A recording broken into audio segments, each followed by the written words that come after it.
Students can enroll and transfer with greater ease. The regional institutions now implement mutual recognition agreements for various professional qualifications. To actualize the East African Monetary Union by 2031, because that's our aspiration, this assembly must provide the necessary framework to anchor the full implementation of the customs union and common market protocols, especially through the establishment of vital organizations such as the Monetary Institute, Bureau of Statistics, Financial Services, as well as the Surveillance and Enforcement Commissions. I know this is already in your radar, and it is our hope, as members of the summit, that you will discharge your responsibility of making sure these instruments are in place to facilitate the greater integration of our union. Additionally, the Assembly should facilitate the convergence of criteria for macroeconomic governance and provide for the harmonization of both fiscal and monetary policies. The fourth pillar of East African integration, the political federation, depends on effective cooperation in the fields of political affairs, regional peace and security, as well as defense cooperation. The transitional model for our federation is already in place in the form of the East African Political Confederation, under which we have been able to deploy the East African Community Regional Force, for example, to restore peace and security in Eastern DRC, while other achievements under the transitional model include the Chief Justice's Forum to strengthen the rule of law, enhance access to justice, and facilitate the evolution of a distinct East African jurisprudence. Similarly, the other platforms have been established to enable progressive engagement between national institutions through the exchange of information, skills, and capacity, and developing common regional standards in such diverse fields as good governance, election management, and human rights institutions, and institutions that govern anti-corruption. We now have in place protocols on defense, as well as peace and security, together with the EAC Mutual Defense Pact, the EAC Early Warning Mechanism, Protocol on Combating Illegal Drug Trafficking, and EAC Interreligious Council, and a framework for conducting public participation on the establishment of the political federation, which has already been concluded in Kenya, in Uganda, and in Burundi. And we already made a decision last year in Arusha that that process must be concluded in the other remaining states by June this year, so that we can have a way forward. And I want to tell you, when this exercise was conducted in Kenya, it received overwhelming endorsement by the people of Kenya. It received similar endorsement in Burundi and in Uganda. I want to urge members of parliament who are here from our sister states of Tanzania, Rwanda, DRC, and South Sudan to assist the EAC Secretariat and the team that is mandated to carry out this exercise, that this exercise be concluded as we have asked from the Summit of the Heads of State by June, so that we can begin to make steps in the right direction. And if there is an institution that will assist us in actualizing the aspirations of East Africans, it is this parliament. There is no doubt that as a result of the progress made in entrenching our regional integration as a social, cultural, political, and economic reality, East Africa is emerging as the beacon of unity, stability, security, and progress, and the beating heart of Pan-African integration and the engine of the Africa Continental Free Trade Area as well as the epicenter of Africa's move to position itself as the next frontier of global investment and industrial transformation.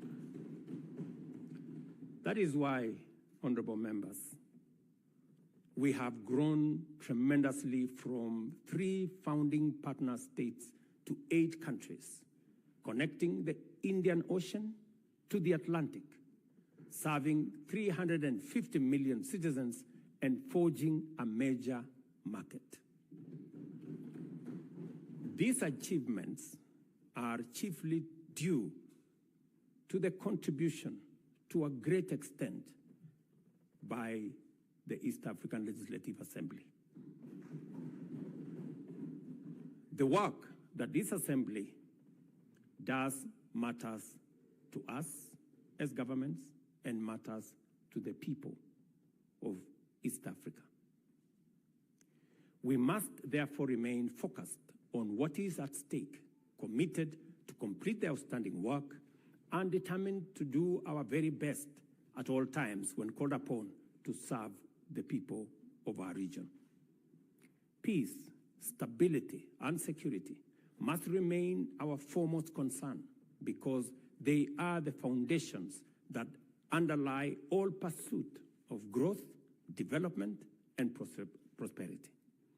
A peaceful, stable, and secure East Africa is a competitive and prosperous East Africa. As we work and as we continue to work on such challenges to the growth of trade and investment, as persistent on non-tariff barriers, distracting and costly trade disputes, conflicting tax regimes, weak enforcement, and inadequate resources, we must also take seriously the fundamental shortcomings to our agenda that is low involvement of the private sector, even as we prepare to get and stay on top of emerging threats in the digital space as well as climate change. Now that we have adequately established that this assembly possesses what it takes to drive our vision of a prosperous, competitive, secure, stable, and politically united East Africa, I take this opportunity, honorable members, to pose a few issues to the honorable members gathered here. It is important for us to lay a strong foundation for East Africa to make a transformative contribution to Pan-African integration and the emergence of the Africa Continental Repeated Area as the next hub of global investment, trade, and industry. In order to do this, we have to complete the implementation of all the pillars of EAC integration urgently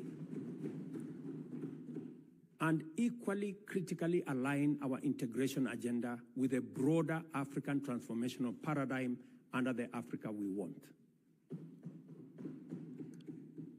Secondly, we must provide a strong framework for achieving rapid leapfrogging and the development of sustainable competitive advantage in emerging high-tech fields, such as the digital economy in general, and artificial intelligence, automation, robotics, and machine learning in order to stay ahead of both threats and opportunities that will continue to unfold in a rapidly digitizing global economy. Thirdly, there is need to lend your support to the African Leaders Nairobi Declaration and call to action, which defines a strong and distinctly African contribution to the global discourse on humanity's foremost existential challenge by affirming the nexus between climate action and sustainable development and calling for increased investment in Africa to kickstart a green industrial revolution. Let me explain, because it is important. When we met in Nairobi last year, we made a deliberate decision that we were no longer going to be in the corner where we are seen as victims of climate change. and where our big preoccupation is on complaining, finger-pointing, and doing what we've done for many years, that we are going to reposition our continent as a place of opportunity, great potential, and ready for investment. Because indeed, it is no longer tenable for us to continue wearing the badge of conflict and disease and poverty, when in our borders we have the largest deposits of mineral. In fact, 30% of world natural minerals and natural resources are in our continent. We have 60% of all renewable energy resources globally. We have 1.4 billion people market. In fact, by 2025, it is going to be the single largest market in the world. We have 2/3 of the world's uncultivated, arable land that we can use for food security. Ladies and gentlemen, with those kind of resources, it is incorrect to classify our continent as a continent of conflict, poverty, and disease. In fact, as one Nigerian great philosopher said, that until the lion learned how to write their story, all stories glorified the hunter. So it is time for us to write our own story. And our own story is not about disease, it's not about conflict, it's not about poverty. It is about great potential that we have. It is about the opportunities that we have. It is about the investment that is awaiting, and position our continent as the only place where the next industrial revolution is going to happen. And therefore, it is important for you as legislators from EAC to appropriate this position so that together we can push a new narrative for our continent.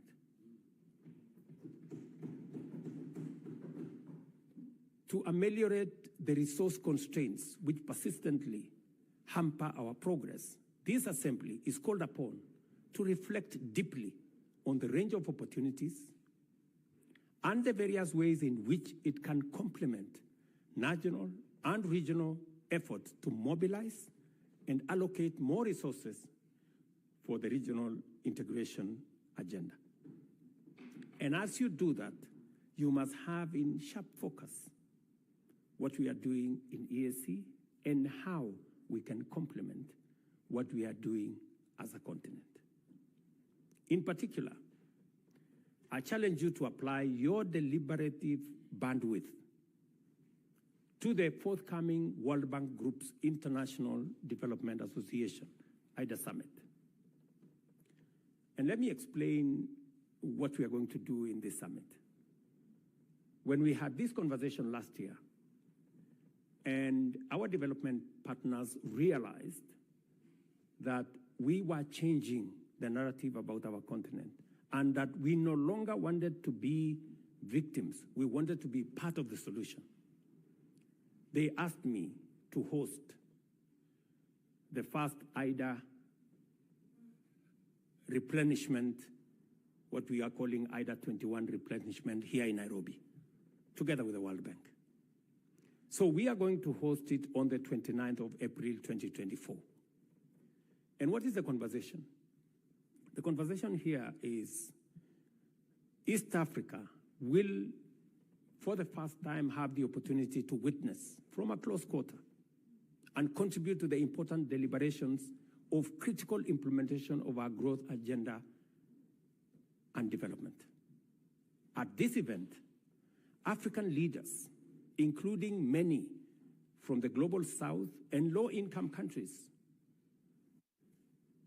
will articulate a strong case for an ambitious and robust 21st replenishment of IDA, which is the largest source of development assistance and donor funding for basic social services for the world's 75 low-income countries, and to support economic transformation, especially in Africa and throughout the global south. So let me contextualize this. You know, we have two fundamental problems, and that is why many of our countries are struggling with the debt. Two fundamental problems. Problem number one is debt management. The kind of debt infrastructure that we have has very short grace period, has very short tenure, and therefore it becomes very difficult to undertake any meaningful development. Our position is that we should increase the grace period for money borrowed for development, not 3 years, maybe 10 years. We should increase the tenure of debt for development resources, not 15 years, but maybe between 40 and 50 years. That way, when you mobilize resources for development, you have adequate time to be able to undertake that development without the constraints of having to repay this debt. That is number one. Number two, the other problem that we have in the whole of financing development is what we are calling responsible sovereign lending. What do we mean by that? We're saying it is no longer tenable for us to have this big animal called credit rating, where countries using arbitrary formula are rated here, and if you don't do certain things, you are taken down, and as you are taken down, you pay more interest. It is also, we need to have a conversation about credit rating agencies, and we need to have a conversation about risk assessment. Because there is perceived risk that becomes larger than real risk. And that perceived risk is pushed by certain quarters to make Africa uncompetitive. And that is the reason why, while others are accessing development resources at 1 or 2%, most African countries are accessing development resources in markets at between 10 and 15%. Explain to me, honorable members, if one set of countries are accessing development resources at 1, 2%, and another is accessing between 10 and 15%, is it realistically possible for us to grow at the same rate? This is the conversation we must have. You know? And we must remove this arbitrary unfairness. You know, this arbitrary unfairness from global financing. And that is why we are saying we must have a thorough conversation about the reform of multilateral development banks and the whole international financial architecture as a whole. When we started this debate a year ago, we looked like mad people. But I promise you, today, in every meeting, everybody has come to the conclusion that there is a problem with the architecture of international financing. And the conversation is no longer if, the conversation is when are we and how are we going to reform it. And that is why it is important for institutions like the East Africa Legislative Assembly to apply your mind to what kind of contribution are you going to make in this reform that is going to make our economies access development financing. It is the only way we can make meaning to our development. The last IDA replenishment, for example, in 2021, raised US $91 billion, which was disbursed to eligible beneficiary countries over a period of 3 years.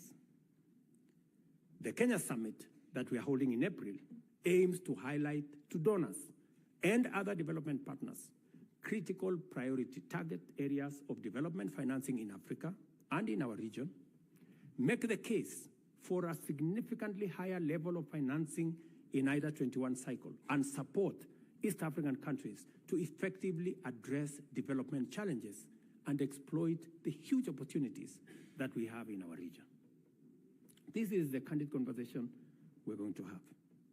And I am very confident that the fact that World Bank accepted that this was a necessary exercise confirms to us that somebody somewhere is listening to what we are saying, you know? And our position is, it is not going to be done until it is done. I have invited my fellow heads of state and government to participate in this highly important platform. Being confident of this Assembly's capacity to facilitate transformative interventions, I urge you, honorable members, to join this course and formulate your contributions to this endeavor with urgency. Give some imagination, put in it some ambition, so that together we can push an agenda that is going to support all our economies. I am highly obliged to you, Honorable Speaker, for inviting me to address this Assembly. I do not take your consideration for granted, and I believe we're going to have a discourse that is going to be beneficial for all our countries. I wish you all, honorable members, productive engagements, insightful debates, and fruitful deliberations as you usher in the third session of this Assembly. Feel at home while you are in Kenya. It's called Magical Kenya, the home of all humankind. And I urge Honorable Omar Hassan, Chair of the Kenyan chapter of the Assembly, to use this session to introduce you to the warmth and hospitality of our country.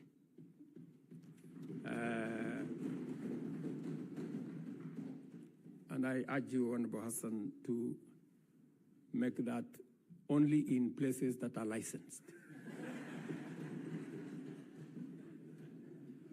And in no other places. So, honorable members, I really wish you well while you are in Kenya.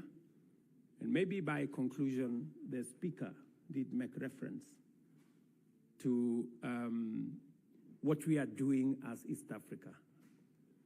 To give you the impression of what East Africa is doing, and therefore you must be very proud people that East Africa, in our continent, is the most progressive community.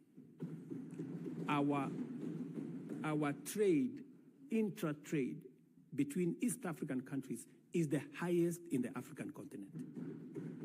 We are providing the leadership, and therefore you occupy a very special place. And I want to urge you to continuously apply yourself to this huge responsibility. You are not only doing this for East African citizens, you are trailblazing for the continent of Africa. So continue with diligence, but also a pace to make sure that you help us move the continent together. It is the reason, for example, why, as members of the summit in East Africa, as you're all aware, the chair of the AU is coming up next year. as the term of Musa Faki, our current chair, comes to an end. It is going to be the turn for East Africa to provide the chair of the Africa Union. We have sat down in the spirit of the East African community. We have consulted as heads of state from the East African community together, and we have agreed to sponsor one candidate as East Africans. As East Africans, because that is the strength of our community, that we can do things together and we can consult amongst one another. So it speaks to the spirit of the leadership that is being provided by our region. Ladies and gentlemen, I want to thank you very much. May God bless you. May God bless Kenya.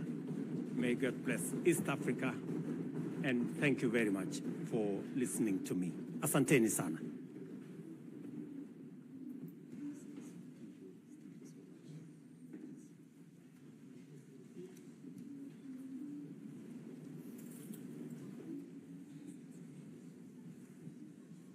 We move to order number 6,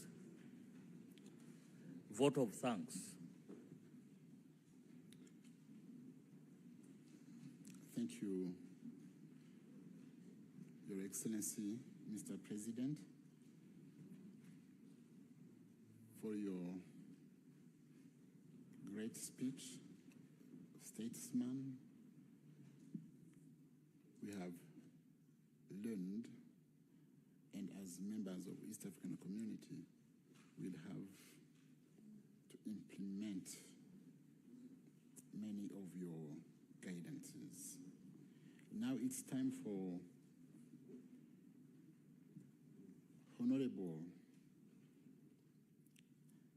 Paul Musamali to move a vote of thanks. Honorable members, we shall have the opportunity to debate this great speech, this presidential speech, and we will do it when it will still be fresh in our memories. It will be done tomorrow morning, the whole day. From morning till the end, we'll be debating this great speech. So, Honorable Musamali, you have the floor.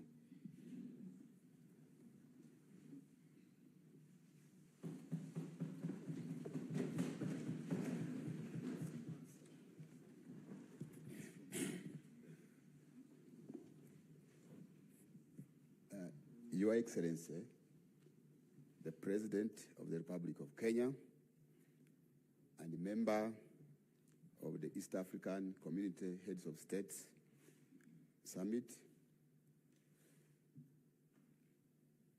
Mr. Speaker, allow me, in the interest of time, to stand on the protocol as you already observed. I also want to take this opportunity, Mr. Speaker, to thank you and the members of Eala for entrusting me to move this vote of thanks. Your Excellency, as already mentioned, my name is Paul Musamali.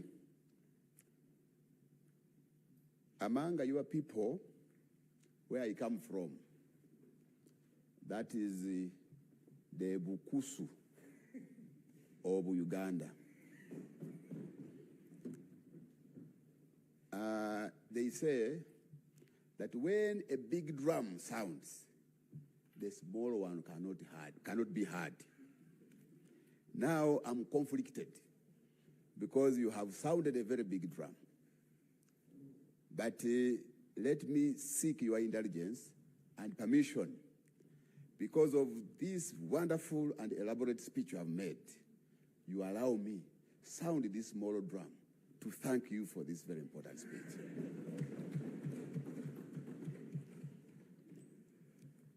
Your Excellency, I want to take this opportunity again, on behalf of Eala members, to congratulate you upon your election to that office of President of Kenya. Because this is the first time we are meeting since you were elected, Your Excellency. I also want to take this opportunity, Your Excellency, to thank you for the work you have been doing in the service of the people of Kenya and the people of East Africa. We also want to take this opportunity, Your Excellency, to thank you for the statesmanship you have demonstrated in the service of the people of Kenya and in the service of the people of East Africa and the humanity at large. Your Excellency, it was already mentioned by the Right Honourable Speaker,